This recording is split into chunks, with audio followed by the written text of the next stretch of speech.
Bonjour à toutes et à tous, on est aujourd'hui ici présent pour l'interview de Sébastien Gouspillot, fondateur de Big Block Data Center, une entreprise de minage française qui est créée depuis 2 ans et demi et qui est sur Nantes depuis environ un peu plus d'1 an. Est-ce que tu peux présenter ton entreprise, Big Block Data Center, du coup, à la communauté qui ne connaît pas forcément l'entreprise? C'est effectivement une entreprise de mining spécialisée dans le mining de Bitcoin.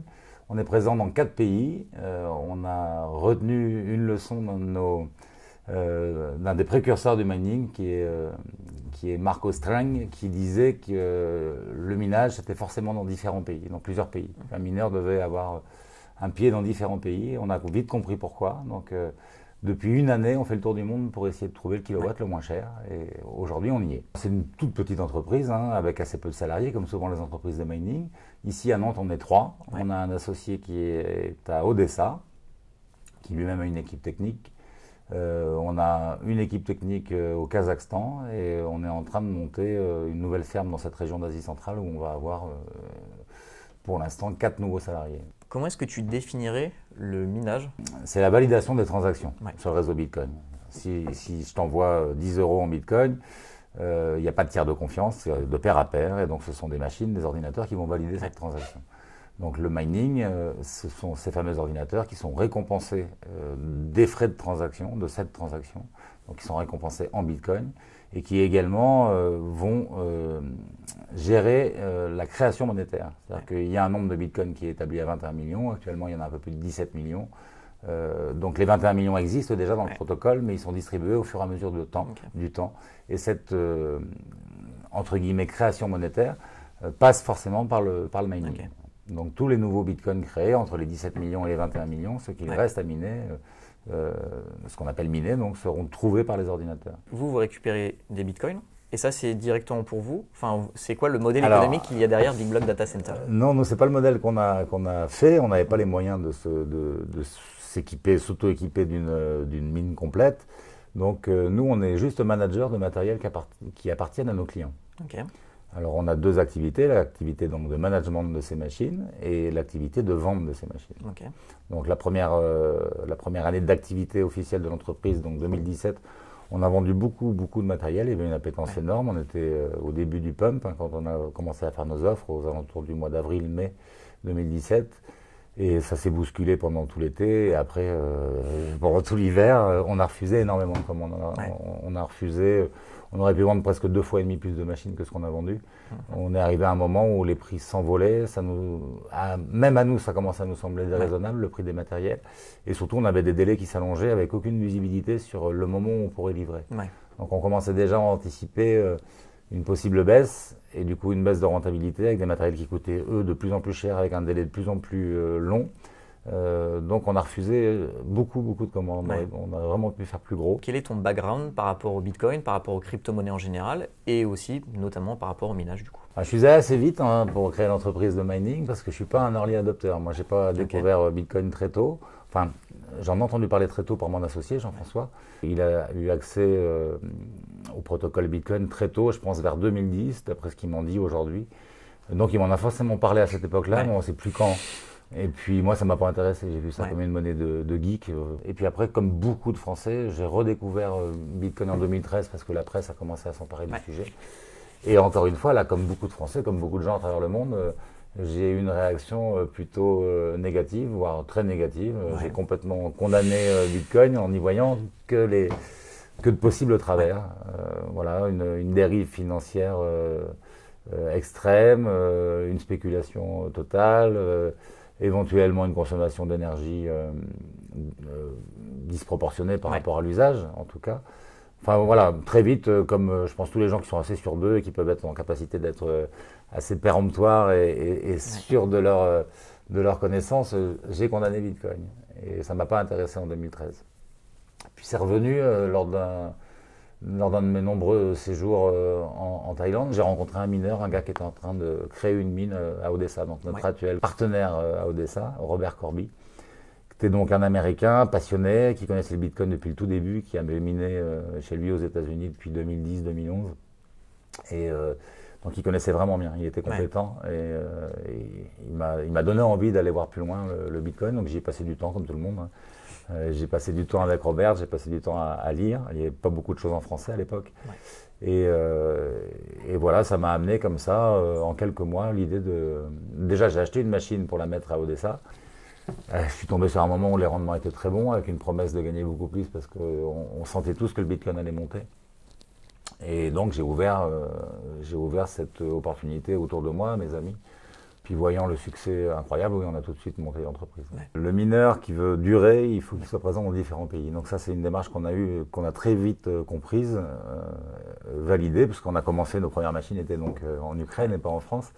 Donc on a commencé en Ukraine, puis en France, puis on est allé voir au Kazakhstan, puis là actuellement on a des machines en Sibérie. Ouais. Donc ça, c'est un partenariat qu'on a avec Baikal Mining à Irkoutsk. Et donc on est en train de travailler sur de nouvelles opportunités là en Asie centrale, donc autour du Kazakhstan, dans les différentes républiques là. On a des ouvertures avec les gouvernements qui sont très très positives. Nous, ce qu'on veut, c'est réussir à travailler de manière officielle, visible, acceptée par les gouvernements. Dans beaucoup de pays, on nous dit ok, vous pouvez venir vous installer, mais vous travaillez sous le radar, vous travaillez discrètement. Okay. Qui dit discrètement dit qu'on peut être spolié à tout moment. Ouais. Et la difficulté pour les mineurs, c'est de réussir à trouver un kilowatt pas cher, mais pas seulement, il faut qu'il soit pas cher, il faut qu'il soit cadré en termes de prix, qu'on ne se retrouve pas à avoir des augmentations considérables au bout de très peu de temps. C'est ce qui nous est arrivé en Ukraine. Donc il faut un engagement gouvernemental, parce qu'on est quand même un très fort consommateur d'électricité. Il ne faut pas imaginer pouvoir travailler sous le manteau et sous le radar longtemps, ça se voit, une mine. Et surtout, il n'est pas question de déséquilibrer l'offre et la demande du pays qui nous accueille. Donc il faut que le gouvernement, le ministère de l'Énergie, ait conscience qu'on arrive, qu'on va être un fort consommateur. Ouais. Il faut que ça l'arrange. Okay. Voilà. Si on passe sous le radar, on risque de contrarier la production d'électricité locale. Et c'est là qu'on a toutes les chances d'être congédié du pays. Quoi. Ouais. Pour congédier un mineur, c'est simple, il suffit de lui augmenter le prix de son électricité. C'est très très simple. Voilà, donc, comme le mining est un métier qui est encore peu connu, peu reconnu, on est considéré comme des gens qui devront payer nos impôts, mais on n'a aucun droit. Ouais. On a juste des devoirs vis-à-vis des pays qui nous accueillent. Donc voilà, on en est là aujourd'hui. On a trouvé des partenariats en Asie centrale qui sont très intéressants, avec un kilowatt propre, pas cher, sur le long terme, en quantité, et avec des pays qui seront contents de nous recevoir en tant que consommateurs d'électricité. Et qui en plus s'ouvrent au blockchain et comprennent de plus en plus tout l'intérêt que pourrait avoir un autre référent que le dollar. Est-ce que la France aujourd'hui voit la blockchain comme une opportunité ou comme un danger? Il y a une vraie volonté politique de la part de quelques politiques qui comprennent de quoi ils retournent et de l'opportunité que ça peut être de faire en sorte que la France devienne un véritable port numérique et qu'il soit un pays qui soit en capacité d'accueil des entreprises de cet écosystème. Il y a une volonté. Bruno Le Maire l'a exprimé fortement. Les différentes commissions qui travaillent sur le sujet, je pense, se sont convaincues elles-mêmes de l'intérêt du protocole Bitcoin et de tout ce qui en découle, les différentes blockchains, qu'elles soient publiques, de consortium ou fermées, même si plus on creuse et plus les commissions ont creusé, plus elles se sont rendues compte par elles-mêmes qu'une blockchain, par définition, c'était ouvert, c'était public. Ouais. Toujours est-il qu'il y a une volonté politique, mais c'est surtout une volonté politique, surtout de la part de Bruno Le Maire, qui apparaît comme une volonté de ne pas rater cette marche économique. Ouais. Voilà. Tout le monde se dit, il y a quelque chose, c'est la 4e révolution technologique, il y a une place à prendre pour la France. Voilà. Mais ça ne va pas au-delà.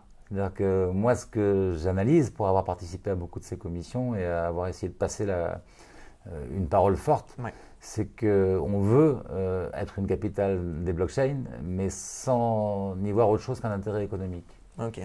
Or, pour nous, il y a un intérêt sociétal majeur. C'est vraiment un changement de paradigme total, une autre manière d'appréhender la monnaie. C'est vraiment beaucoup plus fort qu'une opportunité économique pour la France.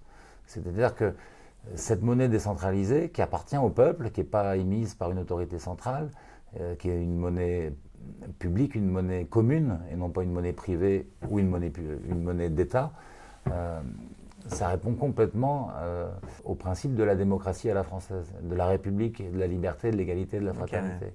Donc la France devrait porter l'écosystème en intégrant Bitcoin comme une référence, comme le leader de cet écosystème. Et non pas en disant on va adopter la blockchain, mais Bitcoin c'est un peu sale, c'est un mal nécessaire. La révolution elle est monétaire, la révolution c'est Bitcoin. c'est en soi un changement, peut-être pas une révolution, mais une évolution incroyable.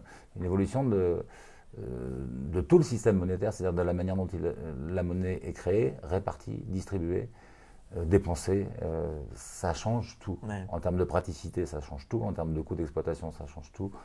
En termes d'inclusion financière, ça change tout. Et c'est ça le vrai truc génial de Bitcoin, c'est cette capacité à opérer une inclusion financière très forte, à très courte échéance, parce qu'on pense qu'avec l'adoption des réseaux en surcouche, des sidechains, le Lightning Network, Rootstock, Liquid, tous ces protocoles vont aider à l'adoption massive de Bitcoin, parce qu'ils vont permettre des échanges immédiats, instantanés et je dirais presque sans limite.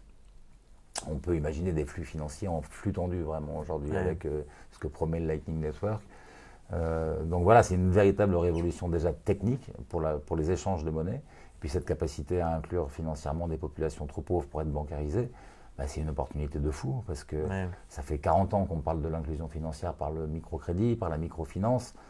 Les acteurs financiers du système traditionnel, même ceux qui sont pleins de bonne volonté, qui œuvrent pour la microfinance, eh ben, ils n'y arrivent pas. C'est qu'il y a une contradiction énorme entre la finalité d'une banque qui est là pour gagner de l'argent et le fait d'inclure des gens qui sont pauvres et qui ne sont pas prêts de leur en rapporter. Donc pour ça, c'est une opportunité incroyable, vraiment de changer la répartition mondiale des richesses, de changer la capacité pour plein de pays à être en autosuffisance, donc à créer des économies qui vont permettre d'arrêter les flux migratoires tels qu'on peut les voir aujourd'hui.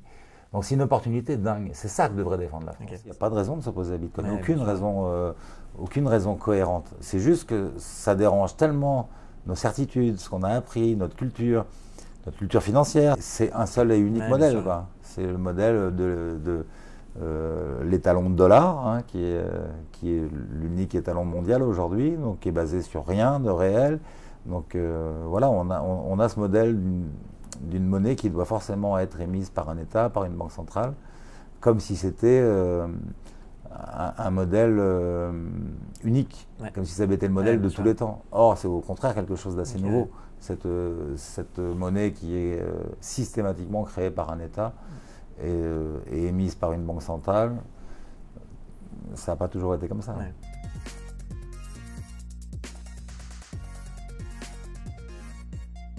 Pour nous, et plus encore pour les gens qui suivent Bitcoin depuis l'origine, c'est un non-événement le fait que ça baisse.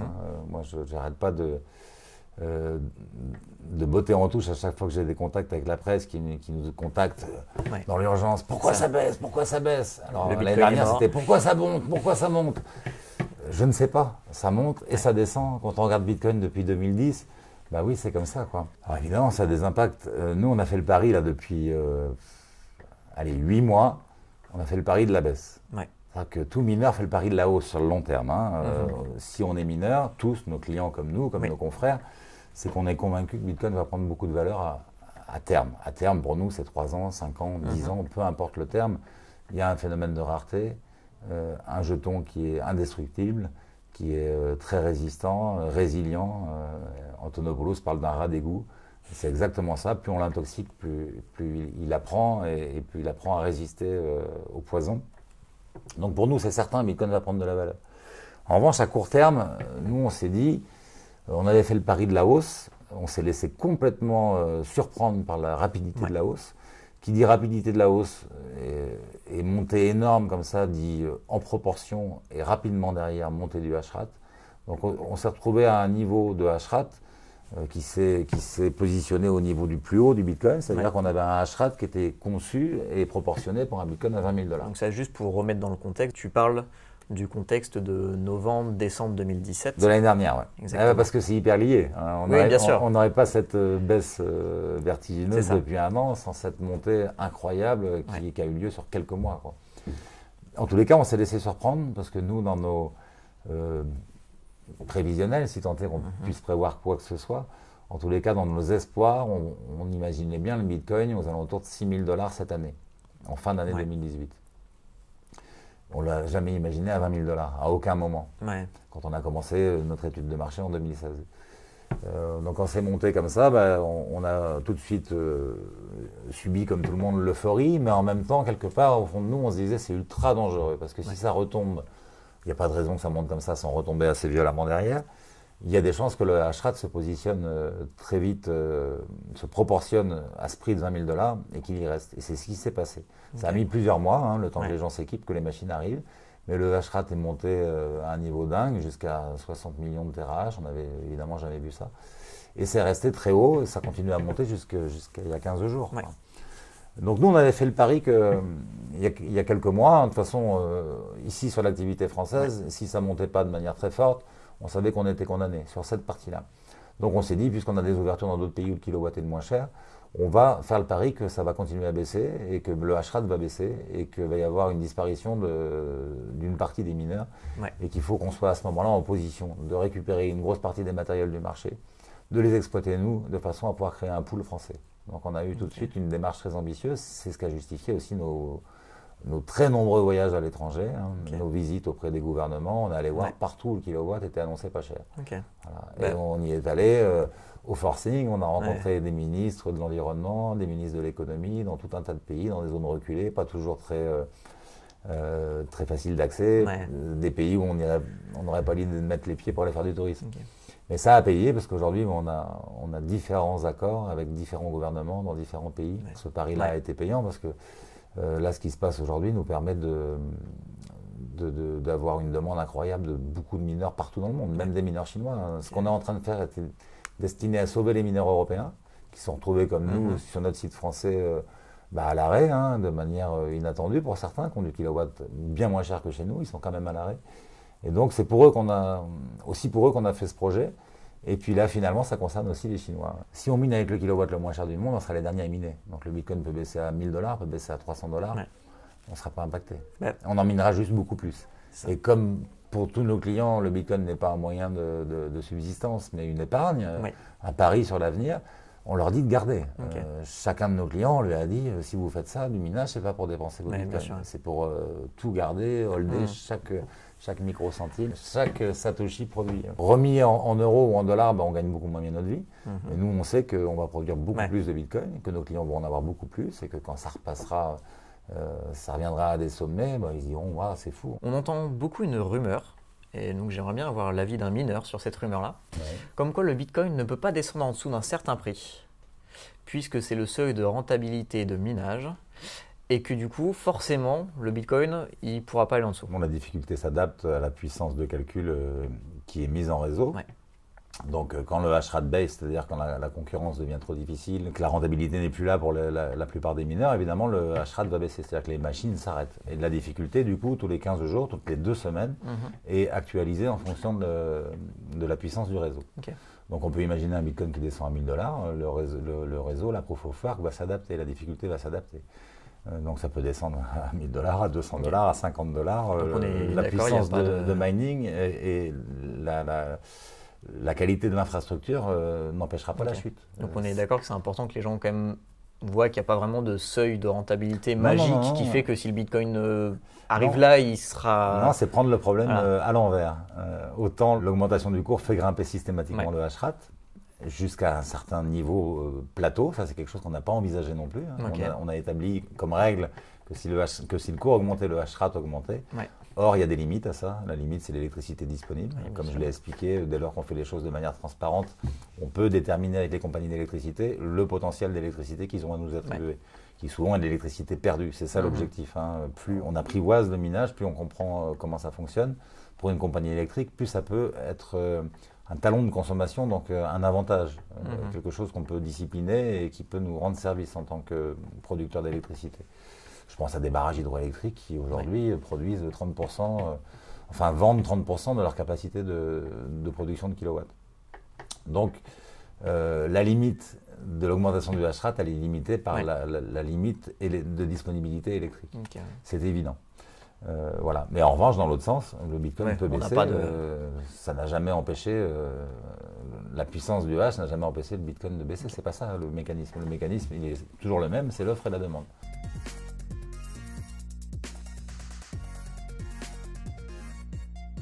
Je ne pense pas qu'on puisse garder une perception très négative de Bitcoin quand vraiment on s'y intéresse. Ouais. Sauf à avoir des intérêts contraires évidents. Le biais identitaire d'un banquier central peut se comprendre. Le biais identitaire d'un journaliste vis-à-vis de Bitcoin ne peut pas se comprendre. C'est vraiment qu'une question de pédagogie et de connaissance du sujet. Okay. Alors l'avantage, le gros progrès de la presse française aujourd'hui, de la presse grand public, la presse mainstream, c'est d'avoir un titre comme Capital, qui a un journaliste qui s'est spécialisé dans les crypto-monnaies, Grégory Raymond, et qui maintenant est un référent. Je pense que ses confrères le lisent, et avant de publier n'importe quoi, ils peuvent aujourd'hui avoir une référence journalistique qui peut leur expliquer que le sujet sur lequel ils travaillent n'est pas cohérent, voilà, ou complètement déconnant.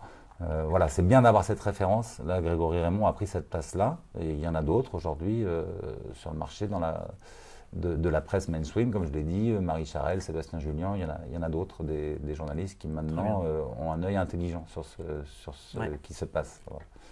Quant à la presse spécialisée, il y a bitcoin.fr, qui est un média qui est là depuis le début, qui est très compétent. Ils ont des gens en interne qui sont extrêmement compétents, qui prennent sur leur temps, parce que c'est des gens qui travaillent, c'est pas leur métier, qui travaillent en dehors, et qui malgré ça, eux ont un filtre technique important, sont capables de jauger une news avant de la diffuser. Et c'est vraiment hyper bien d'avoir un média aussi fort, aussi technique que bitcoin.fr. Mais on a aussi d'autres bons médias, maintenant t'en fais partie, il y a le Journal du Coin, il y a Crypto News FR maintenant qui est donc une extension de Crypto News en langue anglaise. Enfin, il y en a plein d'autres que j'oublie, mais bon, il y a une forte représentation de médias professionnels maintenant en France et c'est tant mieux. Merci Sébastien pour cette interview. C'était je t'en prie. Très intéressant et très passionnant. Pour tous ceux qui ont regardé cette interview, vous pouvez laisser des commentaires sous la vidéo. Vous pouvez aussi adresser des questions à Sébastien. Je reste en contact avec lui et je pourrai lui transmettre ces questions-là. Donc vous pouvez avoir des réponses de sa part. On se voit pour une prochaine vidéo.